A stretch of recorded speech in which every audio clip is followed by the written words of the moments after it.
Live है। नमस्कार दोस्तों, जैसे कि पिछले क्लास में हम लोग पढ़े थे, हम लोग पॉलिटी का ऑलरेडी पढ़ चुके हैं। आप अगर नहीं पॉलिटी पढ़े हुए तो जाके पॉलिटी भी पढ़ सकते हैं, प्लेलिस्ट डाला चुका है यूट्यूब पे।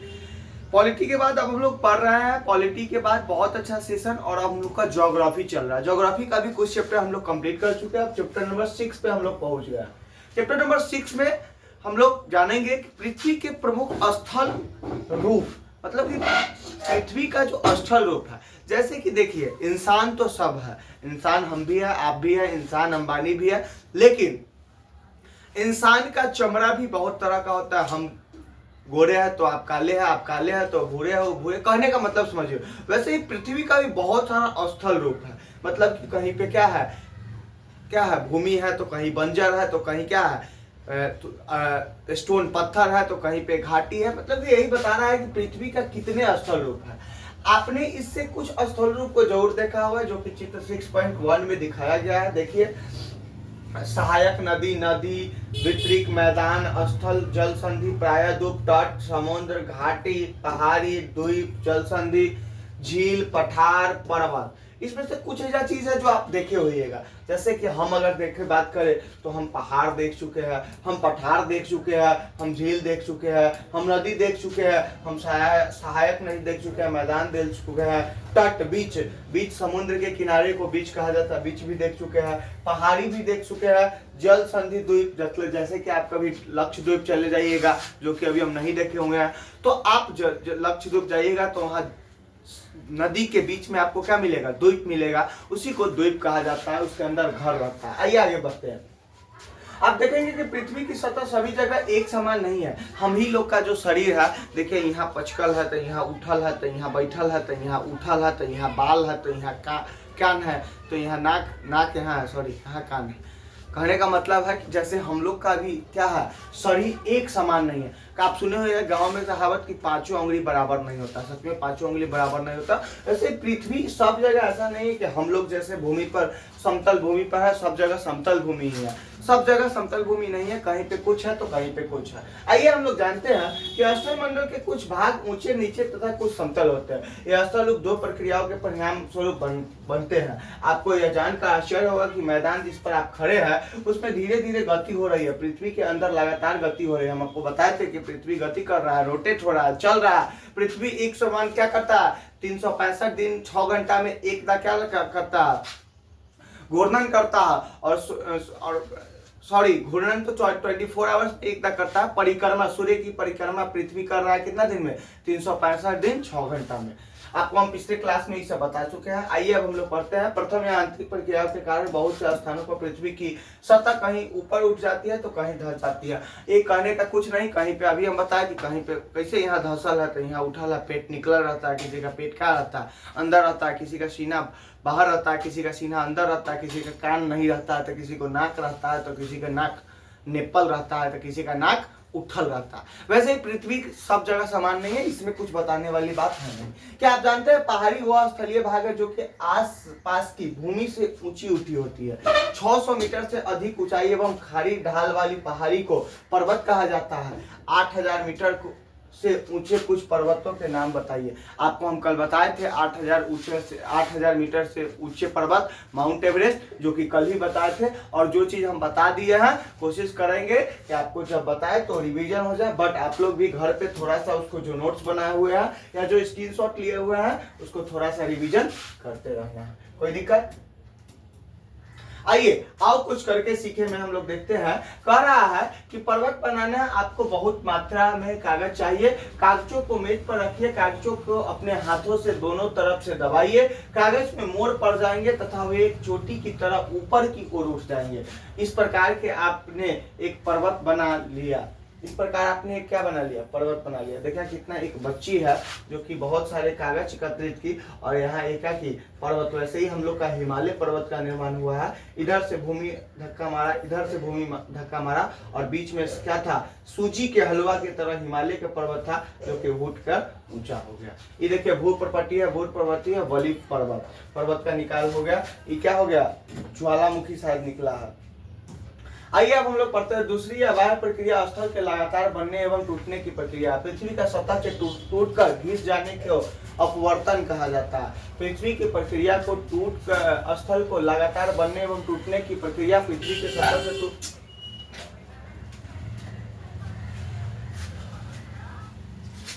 पानी हाँ अपवर्तन कहते हैं। अपवर्तन की क्रिया के दो सतह नीचे हो जाती है तथा निक्षेपण की प्रक्रिया के द्वारा इनका फिर से निर्माण होता है। ये दो प्रक्रियाएं बहते हुए जल, वायु तथा बर्फ के द्वारा होती है। हम विभिन्न स्थल रूपों को उनकी ऊंचाइयों एवं ढाल के आधार पर पर्वतों, पठारों एवं मैदानों में वर्गीकृत कर सकते हैं। पर्वत पृथ्वी की सतह की प्राकृतिक ऊंचाई है। पर्वत का शिखर छोटा है तथा आधार चौड़ा होता है। यह आसपास के क्षेत्र से बहुत ऊंचा होता है। कुछ पहाड़ बादलों में से भी ऊंचे होते हैं। जैसे जैसे आप ऊंचाई पर जाएंगे जलवायु ठंडी होने लगती है। आप जैसे जैसे ऊपर जाइएगा देखिएगा जलवायु ठंडी होता है। जब हम लोग छत पे जाते हैं तो ठंडा लगता है, नीचे रहते हैं तो गर्मी। जितना ही ऊपर जाइएगा उससे ही आपको ठंडा लगना चालू हो जाएगा। आइए, कुछ पर्वतों पर हमेशा जमी रहने वाली बर्फ की नदियां होती है, उन्हें हिमानी कहा जाता है। यहाँ कुछ ऐसे भी पर्वत है जो समुद्र के भीतर है तथा जिन्हें आप नहीं देख सकते। ऐसे भी कुछ क्या है पर्वत है जो समुद्र के भीतर है, जिसे आप देख नहीं सकते हैं, लेकिन समुद्र के भीतर भी पर्वत है। आपने द्वारकाधीश देखा होगा, भगवान श्री कृष्ण की नगरी द्वारकाधीश, जो कि समुद्र के अंदर ही है। आप देखिएगा तो वहाँ पे क्या होता है, अंदर जाते हैं। मोदी जी देखे होइएगा, गए थे हाल फिलहाल ऑक्सीजन सिलेंडर लेके नीचे गए थे भगवान श्री कृष्ण को देखने। आगे बढ़ते हैं तो कठोर जलवायु होने के कारण पर्वतीय क्षेत्रों में बहुत कम लोग निवास करते हैं। वहाँ का जलवायु बहुत कठोर होता है। क्या होता है, होने के कारण पर्वतीय क्षेत्र में बहुत कम लोग निवास करते हैं। आप ही सोचिए,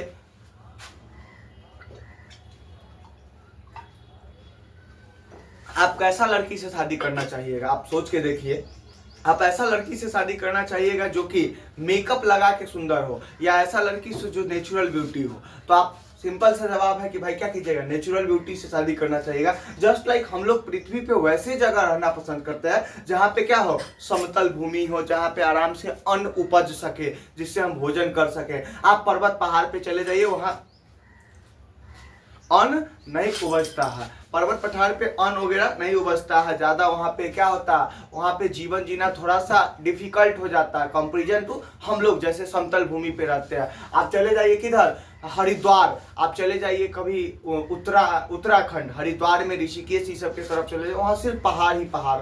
और पहाड़ पे आप क्या कर सकते हैं, वहाँ पे टूरिज्म विकसित किया गया, आप जाके घूम सकते हैं। बट वहाँ पे कुछ, जैसे आपको धान लगाना है तो धान लगाने के लिए आपको क्या चाहिए, समतल भूमि चाहिए, जिसपे आप क्या कर सके, उसकी अच्छी तरह से सिंचाई कर सके, वहाँ पे पानी दे सके, वहाँ पे खाद दे सके, वहाँ पे क्या कर सके, आप बीज को लगा सके, फिर उससे आप धान उगा सकते हैं। लेकिन आप ऐसे कहीं पहाड़ पे, कहीं क्या कर सकते हैं, पर्वत पे, पठार पे, इस सब पे तो आप अनाज नहीं उपजा सकते। आगे बढ़ते हैं, चलिए।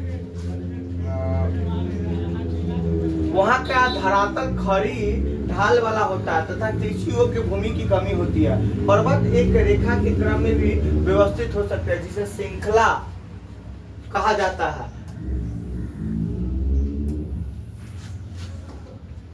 बहुत से पर्वतीय तंत्र समानांतर श्रृंखलाओं के क्रम में होते हैं, जैसे सैकड़ों किलोमीटर में फैले होते हैं। हिमालय, आल्प्स तथा एंडीज क्रमशः एशिया के, यूरोप तथा दक्षिण अमेरिका की पर्वत श्रृंखला। हिमालय, आल्प्स तथा एंडीज पर्वत, ये क्या है, एशिया, यूरोप तथा दक्षिण अमेरिका के पर्वत है। हिमालय कहाँ का, एशिया, हम लोग का भारत में भी हिमालय पर्वत है, आपको पता होगा। और आगे देखिए तो क्या कर रहा है, चित्र 5.1 में पर्वतों की ऊंचाई एवं आकार में विभिन्नता होती है। पर्वत 3 प्रकार के होते हैं, वलित पर्वत, भ्रंशित पर्वत तथा ज्वालामुखी पर्वत। हिमालय तथा आल्प्स वलित पर्वत है, जिनकी सतह उबड़ खाबड़ तथा शिखर शंक्वाकार है। भारत की आरावली श्रृंखला विश्व का सबसे पुरानी वलित पर्वत श्रृंखला है। अपवर्तन की प्रक्रिया के कारण यह श्रृंखला घिस गई है। उत्तरी अमेरिका के अपलेशियन तथा रूस के यूराल पर्वत के गोलाकार दिखाई देते हैं एवं इसकी ऊंचाई कम है। ये बहुत पुराने वलित पर्वत है। जब बहुत बड़ा भाग टूट जाता है तथा ऊर्ध्वाधर रूप से विस्थापित हो जाता है, तब भ्रांशोत्सव पर्वतों का निर्माण होता है। ऊपर उठे हुए खंड को उत्खंड हस्त तथा नीचे धंसे हुए खंडों को द्रोणिका, भ्रंश गार्बेन कहा जाता है। यूरोप की राइन घाटी तथा वासजेज पर्वत इस तरह के पर्वत तंत्र के उदाहरण है। एटलस में दिए गए विश्व मानचित्र से उनकी स्थिति को देखिए तथा इस प्रकार की भू आकृतियों के कुछ और उदाहरणों को पता लगाइए। ज्वालामुखी पर्वत ज्वालामुखी क्रियाओं के कारण बनते हैं। अफ्रीका का माउंट किलिमंजारो तथा जापान का फ्यूजियामा इस तरह के पर्वतों का उदाहरण है। अफ्रीका का माउंट, याद रखिएगा, अफ्रीका का कौन, माउंट किलिमंजारो, और जापान का फ्यूजियामी इस तरह के पर्वतों के उदाहरण हैं। पर्वत बहुत लाभदायक होते हैं। पर्वत जल के संग्रहगार होते हैं। बहुत सी नदियों का स्रोत पर्वतों में स्थित हिमानियों में होता है। जलाशयों के जल को लोगों तक पहुंचाया जाता है। पर्वतों के जल का उपयोग सिंचाई तथा पानी बिजली के उत्पादन में भी किया जाता है। नदी घाटियां तथा वेदिकाएं कृषि के लिए उपयुक्त होती है। पर्वतों में अलग अलग प्रकार के वनस्पति तथा जीव जंतु पाए जाते हैं। वनों से हमें ईंधन, चारा, आश्रय तथा दूसरे उत्पादन जैसे गोंद, रेजिन इत्यादि प्राप्त होता है। पर्वतों से हम लोग क्या मिलता है, चारा, वहाँ पे घास वगैरह मिल जाता है। गोंद बनाने वाली जो वहाँ का क्या मिलता है, ग्लू से वहाँ पे गोंद बनता है, यही सब मिलता है। उसकी सुंदरता, उनकी प्राकृतिक सुंदरता को देखने के लिए करते हैं पर्वतों की लोग यात्रा करते हैं। विभिन्न प्रकार के खेल जैसे paragliding, hang gliding, river rafting तथा स्केपिंग पर्वतों के प्रचलित खेल है। क्या आप हिमालय में स्थित कुछ ऐसे स्थानों के नाम बता सकते हैं जहां ये खेले जाते हैं? आप ऋषिकेश कभी चले जाइएगा मेरे दोस्त, तो ऋषिकेश में देखिएगा तो वहां पे क्या किया जाता है, बहुत सारा एडवेंचर किया जाता है। जैसे आप जाइएगा पहाड़ पे, पहाड़ पर से आपको कूदा दिया जाएगा। आप क्या कीजिएगा, आप समुद्र से गंगा नदी बह रहा है उसमें आप रिवर राफ्टिंग कीजिए। आप क्या कीजिए, आप समुद्र पे चढ़िए। आप क्या कीजिए, उसको क्या बोलते हैं, जो आपका एक क्या होगा, टीम होगा और आपके आगे एक कोच होगा और आपको समुद्र का क्या कराएगा, पैदल चल के आपको क्या करवाया जाएगा, वहां पे आपको एडवेंचर करवाया जाएगा। तो इस टाइप का चीज पर्वत पे डेवलप किया जाता है मेरे दोस्त। देखिए वैसा भी भौगोलिक परिदृश्य ये हमारे खाने, रहने और अपने क्या करने का, कुछ इनकम का स्रोत करने का जरिया बनता है। जैसे कि हम लोग बिहार में है तो बिहार का किसान मुख्य रूप से क्या, किसान करके पैसा कमाता है। जस्ट लाइक आप चले जाइए तो उत्तराखंड में बेचारा करे से क्या है, क्या पहाड़ी में, तो वहां पे राफ्टिंग, आपके यहाँ से जो विदेश से लोग या कहीं से भी लोग वहां पे घूमने जाते हैं, उसी से पैसा कमा कर कैसे भी अपने क्या करते हैं, गुजर बसर करते हैं। इसमें कुछ ज्यादा है नहीं। क्या आप जानते हैं प्रशांत महासागर में स्थित मोनाकी पर्वत हवाई द्वीप सागर की सतह के नीचे स्थित है। इसकी ऊंचाई 10,205 मीटर है, एवरेस्ट शिखर से भी अधिक। कल हम माउंट एवरेस्ट बताए थे, उससे भी ऊंचा है मोनाकी पर्वत, जो कि प्रशांत महासागर के कच्ची में है। मोनाकी पर्वत प्रशांत महासागर में स्थित है। कोई दिक्कत नहीं, आगे बढ़ते हैं। देखिए आपको जो चीज बताए हैं वो देखिए कैसे यहाँ पे दिखाया गया है, कैसे राफ्टिंग किया जाता है, कैसे, ये देखिए इस खेल का नाम आपको पूछ रहा है। आप चले जाइएगा बर्फ में कश्मीर में, तो आपको इसको क्या बोला जाता है, एक आपको ओ दे दिया जाएगा जिसपे आप क्या करते हैं, स्लाइडिंग करते हैं, और आपको एक डंडा दे दिया जाएगा। आप कहेगा कि आप उस पर क्या कीजिए, चलिए, बर्फ पे चलिए। और ऐसे बहुत सारे लोग एडवेंचर करके मजा लेते हैं, मस्ती करते हैं, अपना जिंदगी को क्या देते हैं, खुशहाल जीते हैं। अब किसी को क्या करता है, एडवेंचर से डर लगता है, उसको फ्री में भी दीजिएगा तो नहीं करेगा। बहुत लोग पैसा लगा के एडवेंचर करता है, यही बात है। ज्वालामुखी पर्वत देखिए, ऐसे ही ज्वालामुखी पर्वत का निर्माण होता है। यहाँ से क्या निकलता है, ज्वालामुखी निकलता है और धीरे धीरे ठंडा हो जाता है, फिर पर्वत के रूप में निर्माण हो जाता है। इसको थोड़ा और फ्रेश कर, हो गया फ्रेश।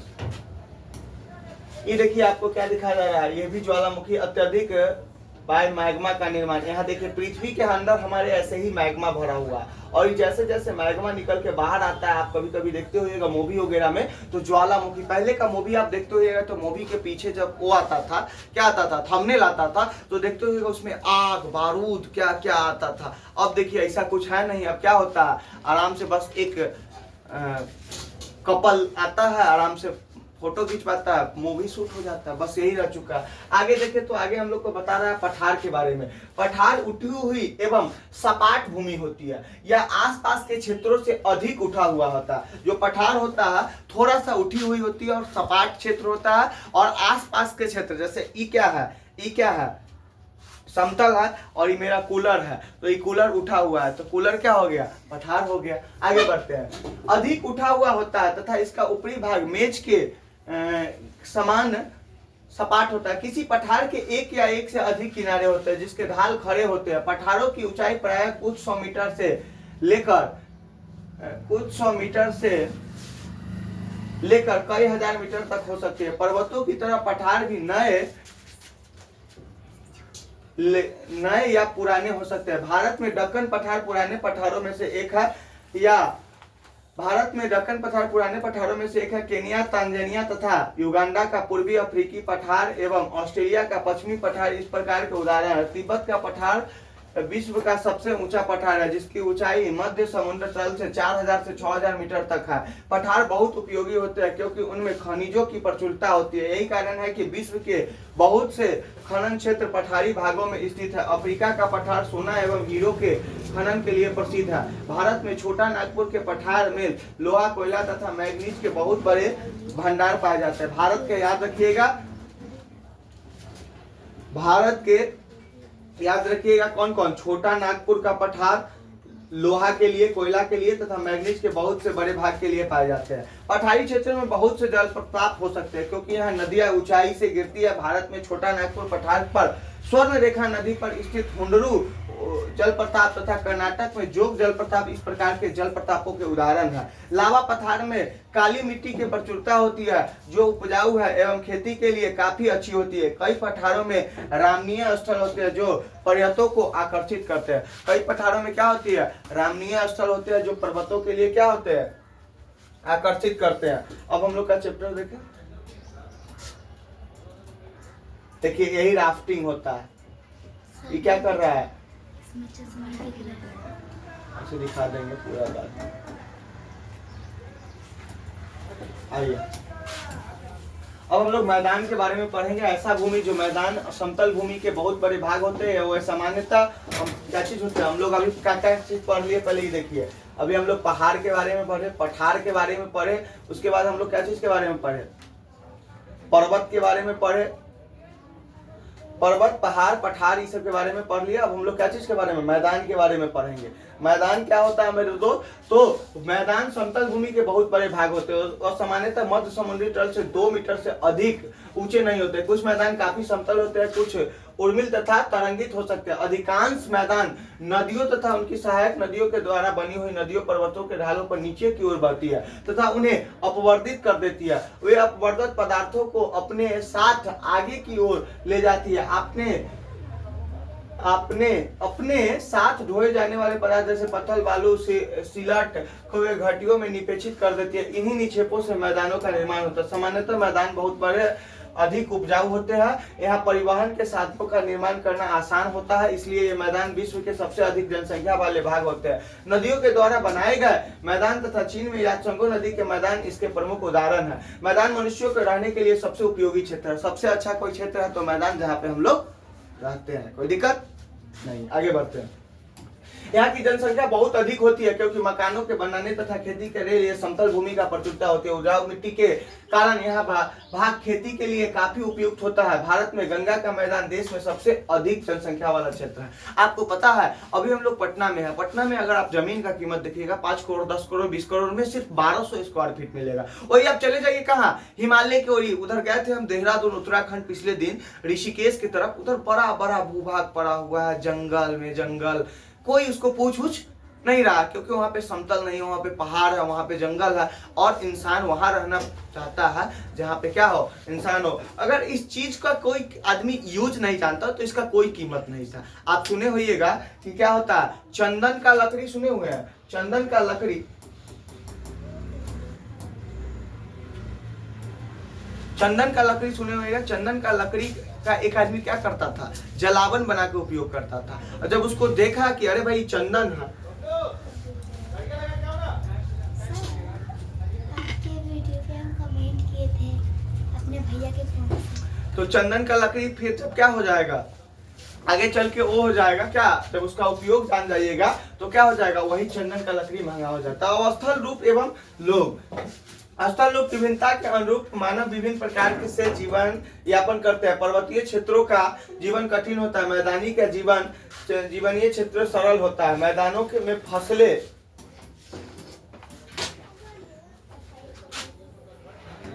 क्या हो गया भाई?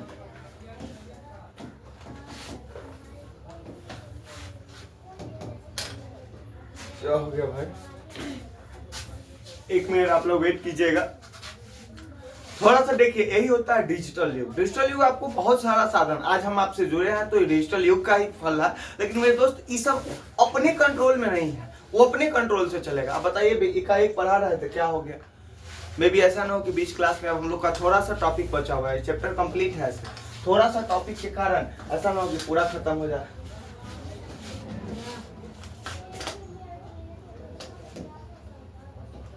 आगे भी तो बढ़ जाओ भाई, कुछ काम ही नहीं करता।